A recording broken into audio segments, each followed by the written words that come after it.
Welcome to the First Unitarian Universalist Church of Rochester. For more than 150 years, ours has been a congregation of open minds and loving hearts, celebrating many sources of wisdom and many spiritual paths. Your faith, your doubts, your questions, your hopes for our world, and your story are welcome here. And our doors are closed because our hearts are open, living our values of care and compassion for each other and for our community. You can stay connected online through many opportunities and groups and forums.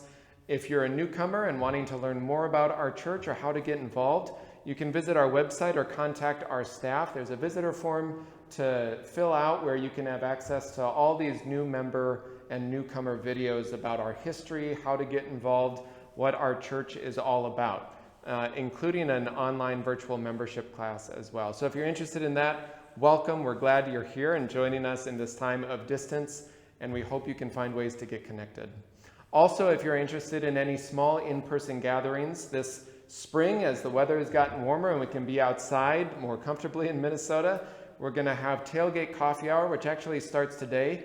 You need to register to be able to come to a small group, but you can register online through the e-news or contact the office to find out how to register. And we'd love to see folks on Sundays at 10:15. You can watch church online and then come join one of our small groups for Tailgate Coffee Hour, either in one of the parking lots or the courtyard, all through the next several weeks and months, as long as the weather is good. So please join us for that. A special thank you to Peter Mayer for offering our music today. Peter is a Unitarian Universalist and a singer-songwriter based here in Minnesota. He's been to our church before. He would have done a concert last year in person here, but of course that didn't happen.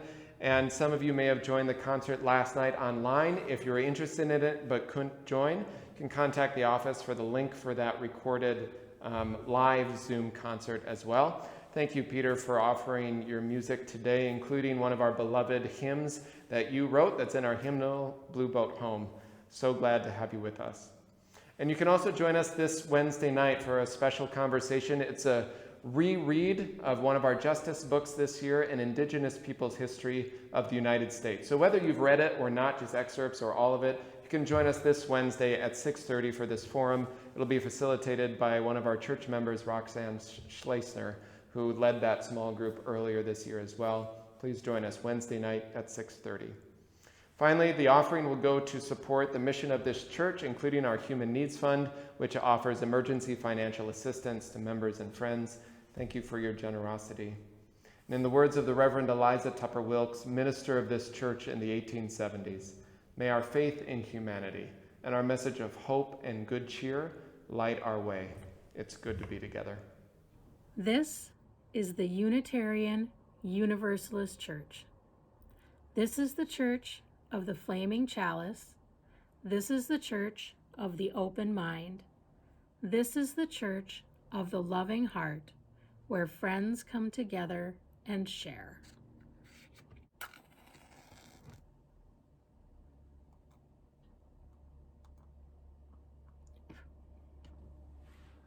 Greetings, everybody, at First UU Rochester. This is singer-songwriter Peter Mayer. So glad to be here to share some music with you. This is a song called All the World is One.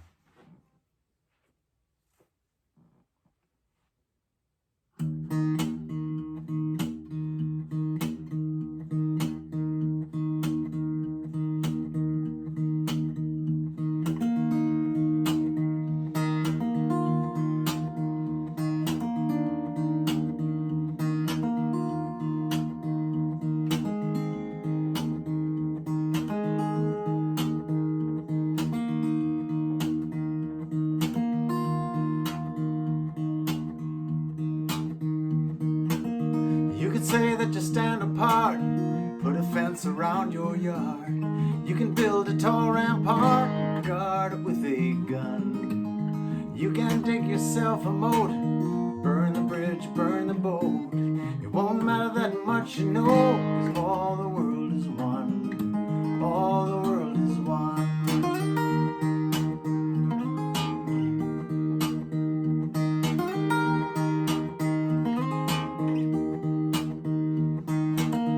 You can march in a big parade, every Independence Day. You can raise up your own flag, sing your own anthem. It'll ring out in the air with the other anthems there. To the winds of the earth declare, all the world is one, all the world is one. Go and ask Buddha when he's sitting under the tree. Go ask Walt Whitman when he's looking out at the sea. Ask Alan Shepard when he's standing up on the moon, staring at that pearl of blue.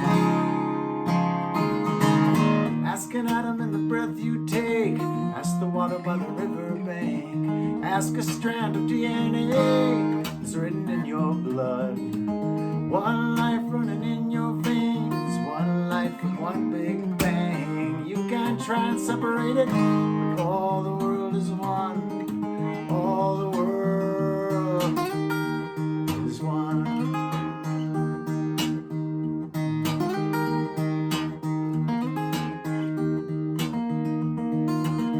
Go and ask Buddha when he's sitting under the tree. Ask Annie Dillard when she's up on Tinker Creek. Ask Alan Shepard when he's standing up on the moon, staring at that pearl of blue.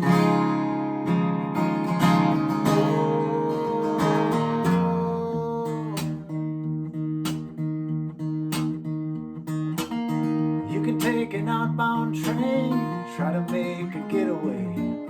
You can ride off like John Wayne to the setting sun. But earthlings don't leave town, they just go round and round till they figure out all the world is one. All the world is one. All the world is one.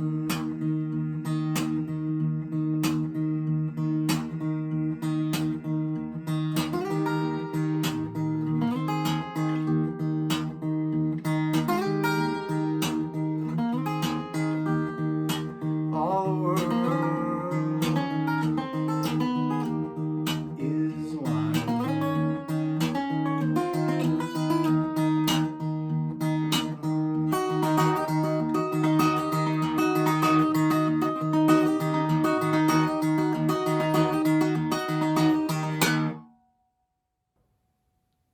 It's a small thing, really. For the past 10 years or so, I've sung with the Prairie Heart Singers, a group that gathers at Seasons Hospice House a couple of times each month. We, a mix of Unitarian Universalists, Quakers, Methodists, Lutherans, and Catholics, sing for the patients, for the relatives, for the nurses, and frankly, for each other. We sing hymns, both old and new. We sing show tunes, songs from childhood, and songs of hope and comfort. We listen to stories, we laugh, and sometimes we cry. It's a spiritual practice of sorts, nourishing souls, celebrating life, and acknowledging the most sacred of transitions. But really, it's a small, ordinary thing that we do.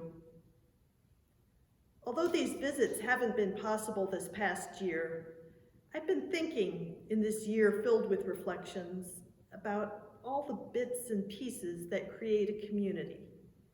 It's like a quilt where each piece is fairly plain on its own, but together form something greater.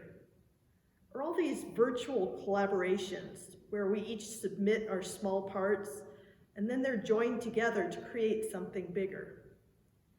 To me, in-person community is also this tapestry of small interactions. And I think if I've learned anything this year, it's that community is the sum of those interactions. The smiles and conversations and shared songs. As much as I miss vacations and travel, it turns out it's those small bits of life that I really value and look forward to appreciating in the coming months.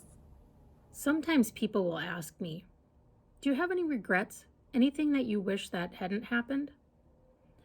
I'll often take some time to think about it, and usually my answer is no. Because everything that I've done in my life up to this point, all the good, the bad, the mistakes, the A pluses, They've all led to the person I've become, and they will continue to guide who I'm becoming. The Book of Mistakes by Karina Lueken. It started with one mistake. Making the other eye even bigger, well, that was another mistake. But the glasses, they were a good idea. Elbows and extra long neck, both mistakes. But the collar, ruffled with patterns of lace and stripes, that was a good idea. And the elbow patches, they were a good idea too. The bush, well, that was another good idea. Dark and leafy so that you couldn't even see through it. To that frog, cat, cow thing, that was another mistake. The big space between the ground and the bottom of the girl's shoe, that was a little bit of a mistake too.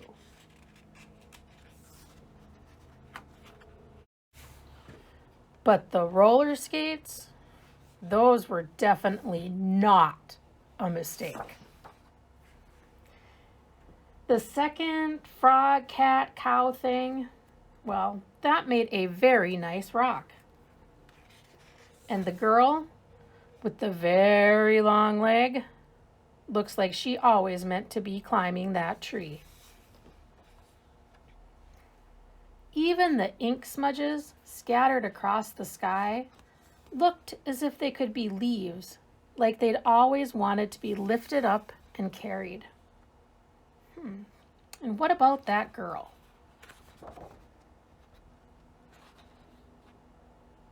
Oh, another mistake.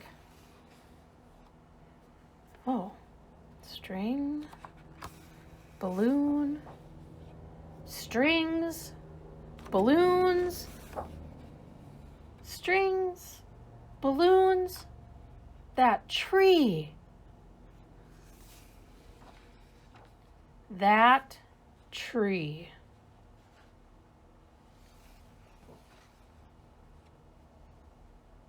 Do you see it? Do you see how with each mistake, she is becoming? Do you see? Now,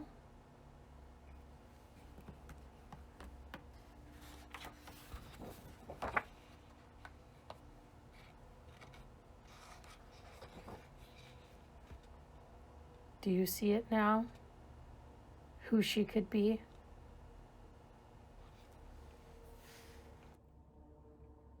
So really, there's no such thing as a mistake. I mean, there is, but there's always something you can learn from a mistake or adjust it to make it into, maybe a happy accident.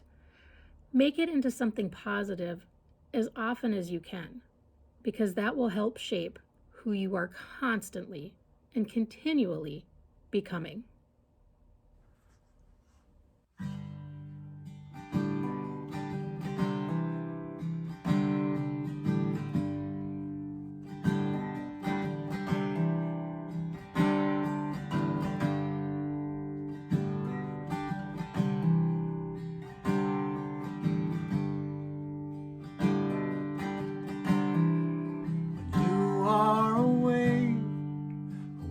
On the sea, you love the wind, the gale and the breeze. You rock the boats, the seabirds afloat that you're rolling in.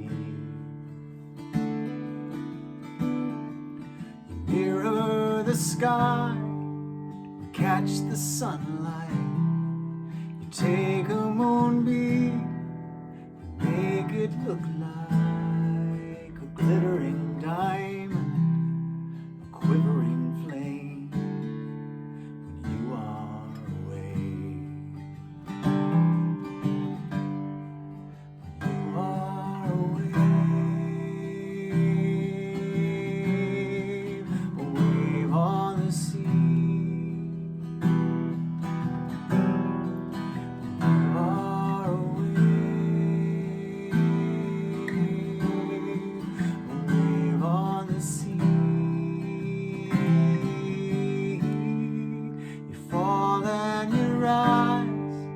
Crest and you curve, you drift and you glide on through the world, through the shallow and deep, bitter and sweet, passing of time.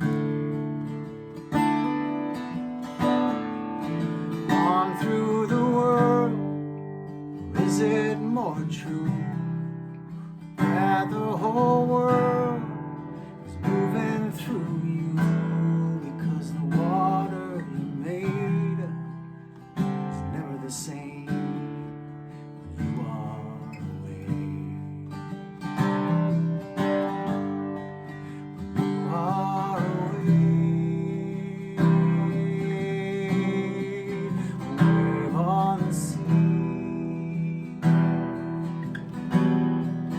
You are away.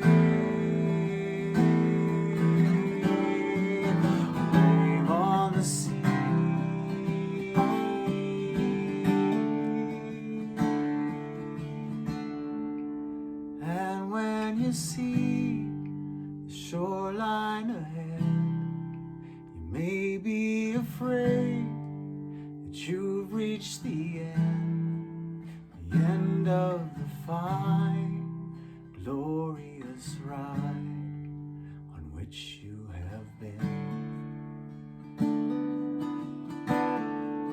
Because with a wave, that's how it goes. You may not remember, or not even know, you're not just a wave, you're part of the whole ocean wide. You're not just a wave, you're part of the whole ocean wide.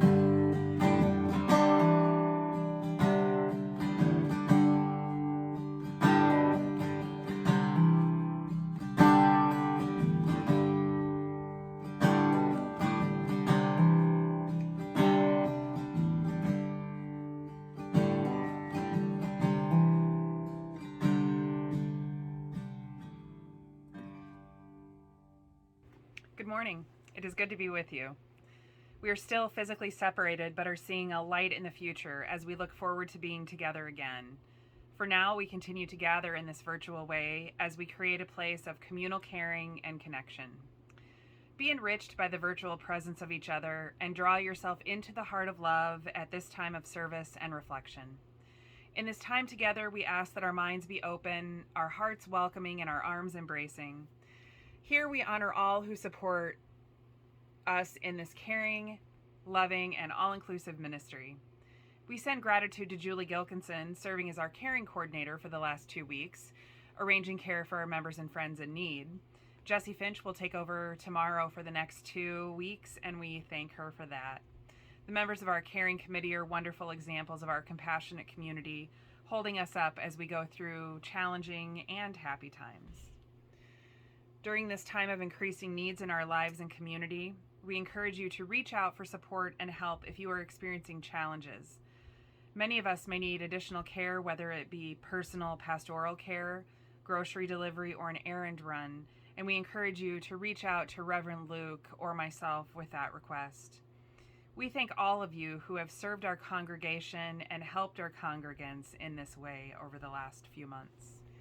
Today's flowers are shared by our faith development team in dedication to all the children that have been and will be in faith development. As we round the corner of uncertainty with the anticipation of some return to new normal, We make the commitment to focus on reaching out to all of those around us, to let them know we are still here and still holding and supporting them. Cards and phone calls and socially distanced visits can help to lift up those that you love, and we encourage you all to support our community and local businesses as they reopen. May the faith in the Spirit of life, love for the community of earth, and love for the light in each other be ours now and in all the days to come. I invite you to breathe deep the breath of life.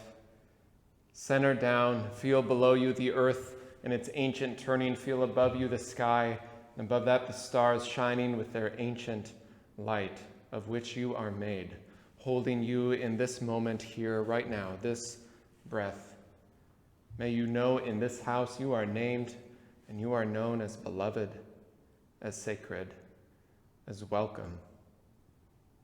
I invite you into this time of meditation, this time of prayer, first by sharing breath and silence together.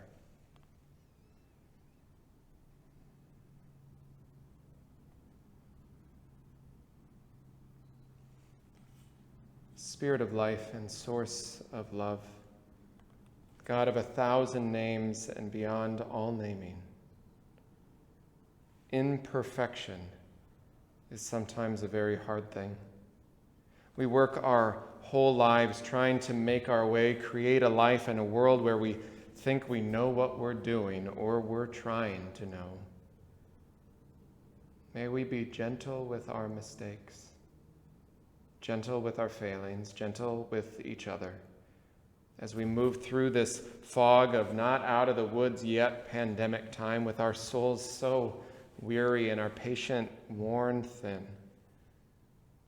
May we remember the unnoticed grief that we might be holding, that others might be holding, and find a way to lean toward kindness, toward compassion, even as we don't always know how to do what we want, and we falter.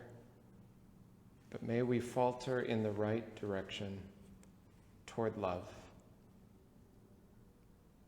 We hold in our hearts this day all those who suffer in mind, in body, or spirit, and I invite you to bring the names you're holding in your own heart this day in joy, sorrow, celebration, concern, and silently or aloud now in this time to speak their names.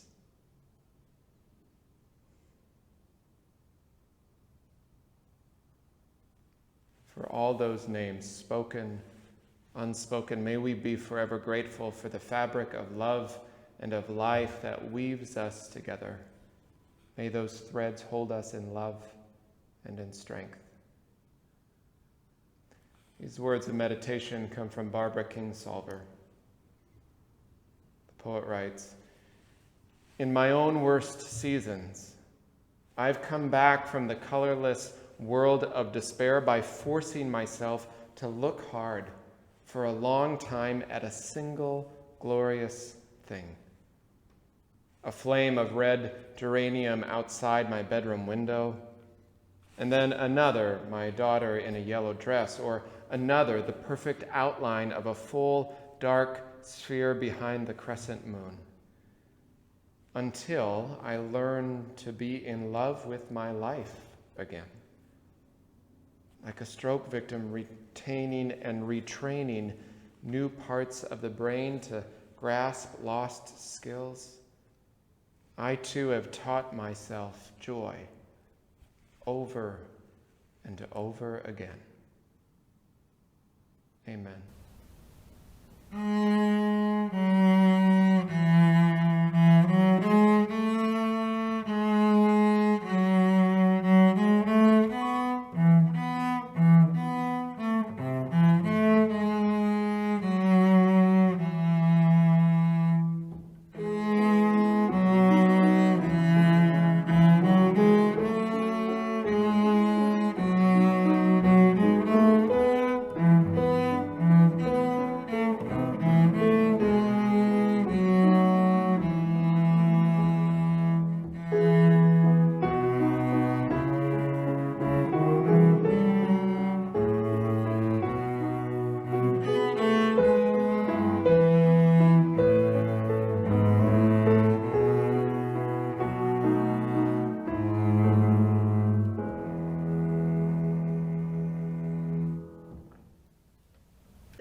excerpt from A Step Along the Way in honor of activist Archbishop Oscar Romero, who died while presiding over Mass in 1980 in El Salvador. It helps now and then to step back and take a long view. The kingdom is not only beyond our efforts, it is even beyond our vision. We accomplish in our lifetime only a small fraction of the magnificent enterprise that is God's work. Nothing we do is complete, which is a way of saying that the kingdom always lies beyond us. No statement says all that could be said. No prayer fully expresses our faith. No confession brings perfection. No pastoral visit brings wholeness. No program accomplishes the church's mission. No set of goals and objectives includes everything. This is what we're all about. We plant the seeds that one day will grow. We water seeds already planted, knowing that they hold future promise. We lay foundations that will need further development. We provide yeast that produces far beyond our capabilities. We cannot do everything, and there's a sense of liberation in realizing that. This enables us to do something and to do it very well. It may be incomplete, but it's a beginning, a step along the way. We are workers, not master builders, ministers, not messiahs. We are prophets of a future not our own. The second reading is Progress by Julie Cadwallader Stout. I did not just drag and drop. I did not just haul a burden so heavy that my hands, arms, and shoulders gave way and I had to let it go. Neither did I just browse. I did not get on my hands and knees and join the gentle cows and slowly sample whatever the open field had to offer. Instead, I sat here at my desk, manipulating a mouse, which is not, in fact, a mouse. And I searched for something on the web that is not, in fact, a web. And isn't that how we move forward, with horsepower for jet engines and candle power for light bulbs? We take what we understand from one era to describe what we don't in the next.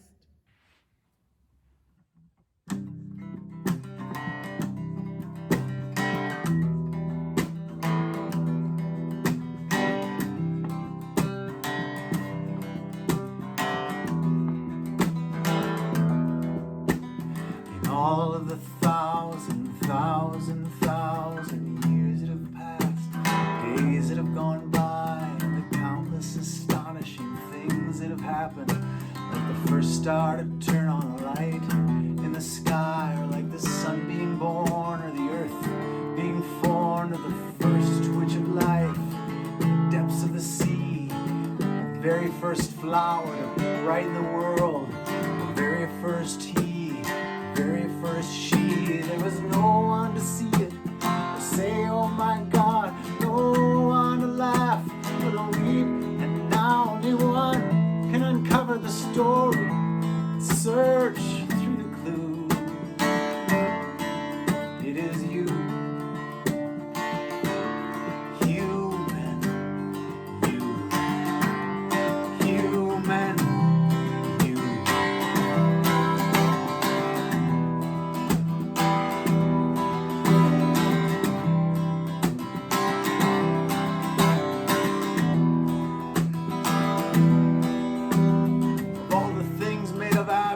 Children of matter, the comets and the quasars, the oceans and the storms, and the millions of creatures who lived on this planet, who walked through the ages, floated and flown. There was never among them a poser of questions, painter of sunsets, keeper of dreams, who can measure the days and the nights as they're passing, seek understanding, ask what life means. It's as if all of time were a song that has finally found ears, or as if the whole world for 4 billion years has been lying unconscious, is now coming to in you, human, you.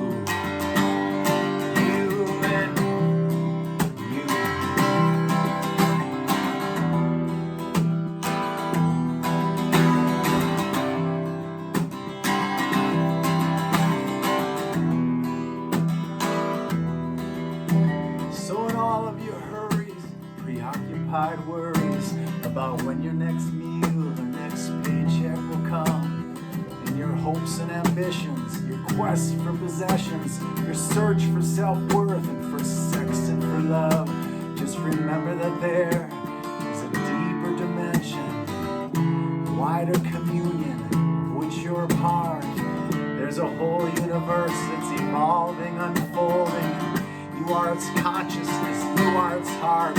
Human, you are a mountain, and now it's just opened its eyes. You're the wandering earth, you're the awakening sky, you're a galaxy laughing, whistling a tune. That is you.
I'm not much one for fate, or the common phrase similar to it, well-intentioned to give comfort and solace, that phrase that everything, which is quite an overarching claim, everything happens for a reason.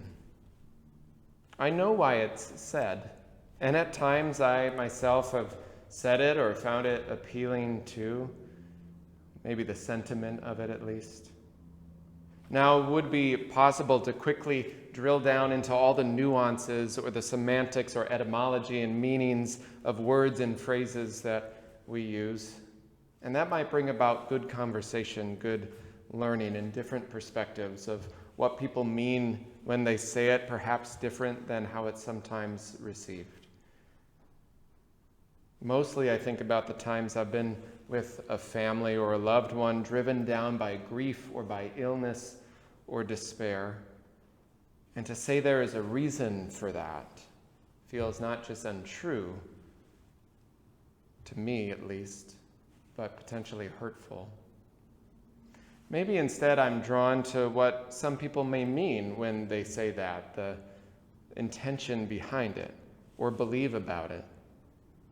I'm drawn to interdependence and interconnection, cause and effect, natural consequences, the educator might say, the interdependent web, the naturalist might say, the family of all souls, the poet or the theologian might say.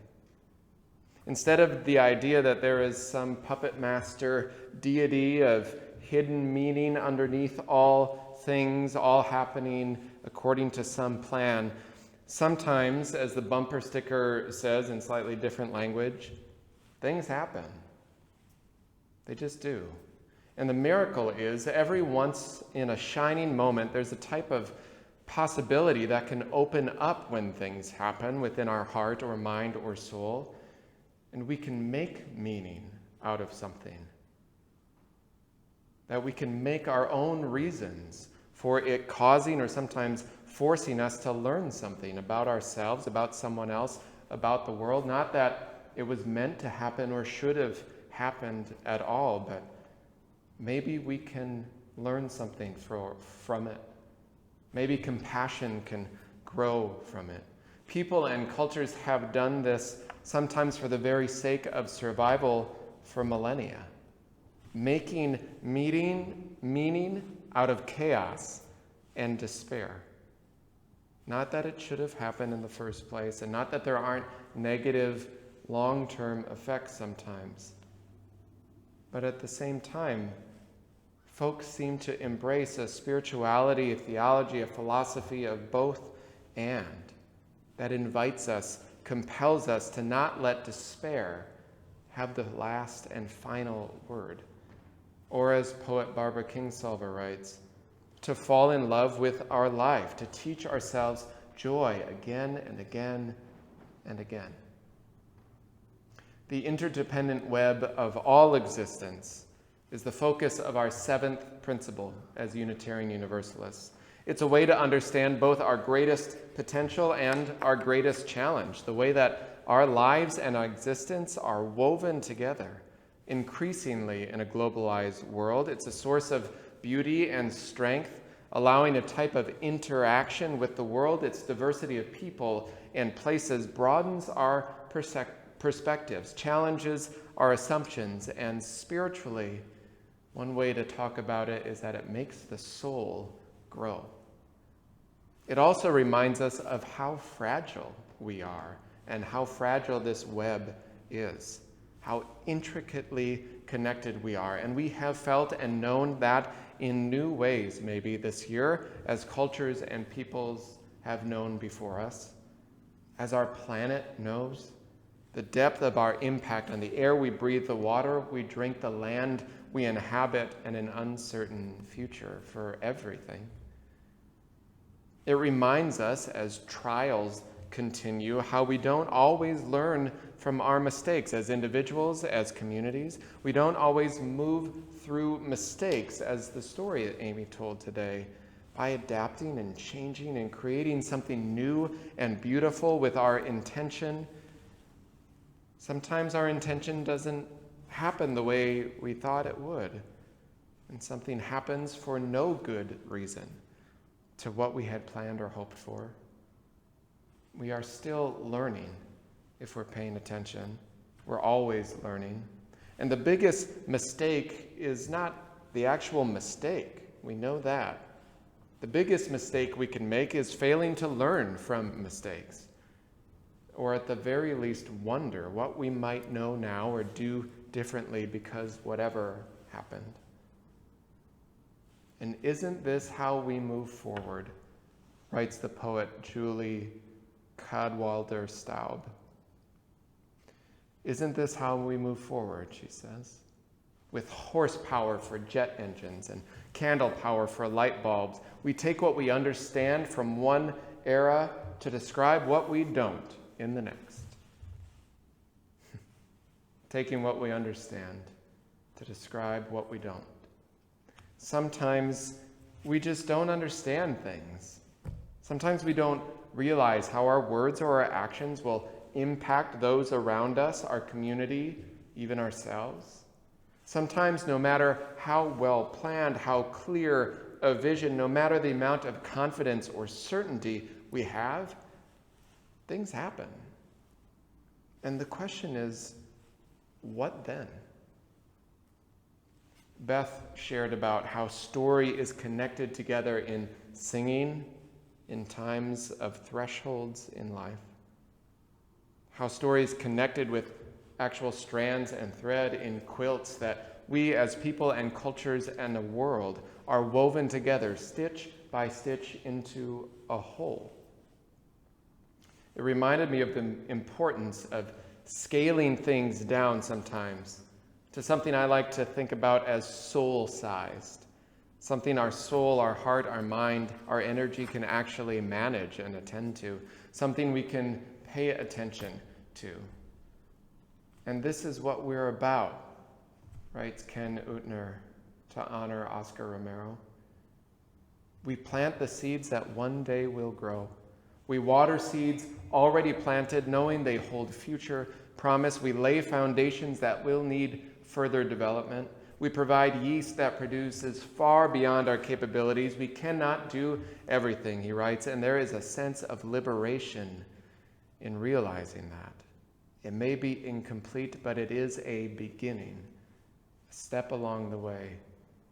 We're prophets of a future not our own. To me, that is what our monthly theme of becoming is all about. It is about remembering that we are always a work in progress each of us and us collectively, creating who we will yet be, one little moment, day, skill, learning, failure, mistake at a time, just one at a time. Not long ago, I made some biscuits, the kind that were needed when an unexpected snowstorm came and shut everything down for a time. I made these in a cast iron pan, a good old internet recipe to soothe a weary soul. They looked fine, they rose fine, they looked delicious, and the first flaky bite I had was filled with salt. Like it was a biscuit made of salt with just a pinch of bread. It was a small mistake, I realized as we looked at the recipe. The difference of one letter on that little measuring spoon, but yes, bakers know a teaspoon and a tablespoon a big difference makes. And I was amazed at how such a small, seemingly insignificant, tiny action changed everything. It affected everything around it. And that happens in life all the time, does it not? Unknowingly, we go along trying to learn from the past and plan for a future we don't understand, and a little change in measurement, a little adjustment that seems small, but in an interconnected world where our souls and hearts and futures are bumping into each other all the time, no matter if we're 6 feet distanced and masked or not, because things don't just happen for a reason. They don't happen in a vacuum either. Those biscuits should not have been that salty. It was a mistake, but it wasn't meant to be, and I hopefully won't do it again. Hopefully. Because at our best, we learn. We change, we grow, we adapt, we figure out what went wrong the best we can and imagine a better future. Hopefully a better biscuit. Sometimes it's the second or the third or the fourth try. Sometimes it's all these little word mistakes I've made during this sermon, but refusing to re-record it because it's about mistakes. So that wouldn't work. Sometimes it's after an avalanche of mistakes, it feels like, where we fail again and again and again. Maybe it's that last mistake, where we at least learn we didn't know everything we thought we knew, and that sometimes those mistakes, the cracks in our certainty, the little breaks in our confidence, are the things that actually move us, change us into becoming our better self. It is so often the act of failure, the moments when things do not go as planned or don't make sense or plain just don't work, that they break, they fall apart. Sometimes that is the place that can jolt our awareness just enough, like a spade in hard ground that breaks open the soil to the good soil beneath. And we plant some new seeds or water seeds already there because we know that a garden, a forest, is made out of each little seed and each small speck of dirt.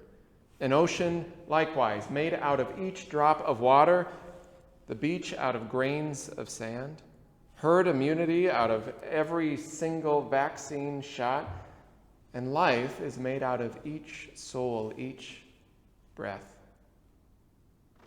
And we make whatever meaning we can out of whatever happens in this interconnected whole made out of each tiny part. Not being dismayed into passivity at all that happens, it is what it is, but being awakened to what we might be able to do now.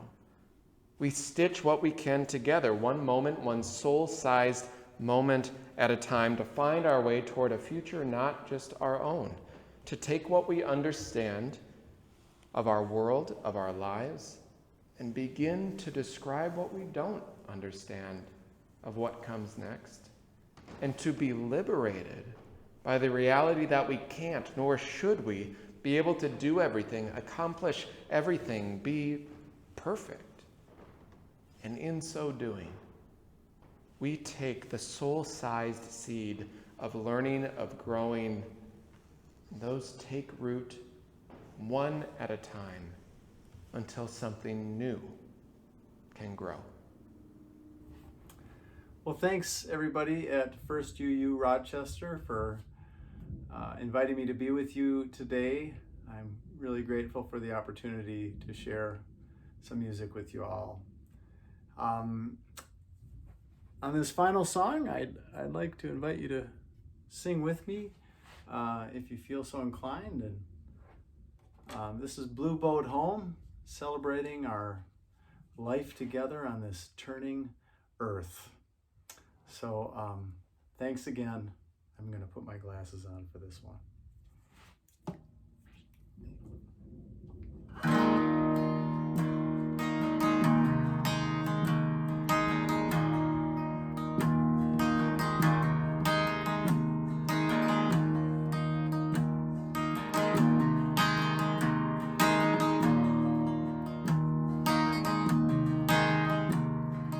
Though below me I feel no motion, standing on these mountains and plains, far away from the rolling ocean, still my dry land heart can say, I've been sailing all my life now, never harbor or port have I known. The wide universe is the ocean I travel, and the earth is my blue home.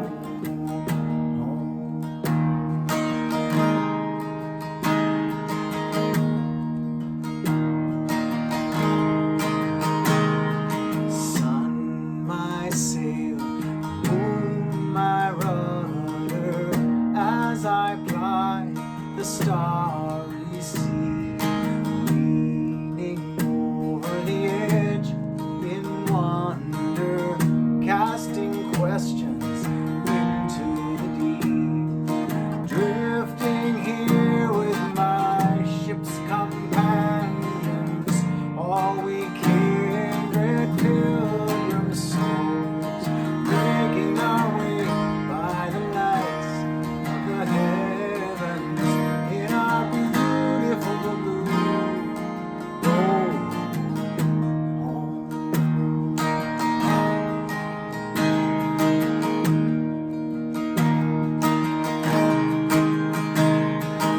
I give thanks to the waves upholding me, hail the great winds urging me on. Read the infinite sea before me, sing the sky my sailor's song. I was born upon the fathoms, never harbor or port have I known. Wide universe is the ocean I travel, and the earth is my blue home.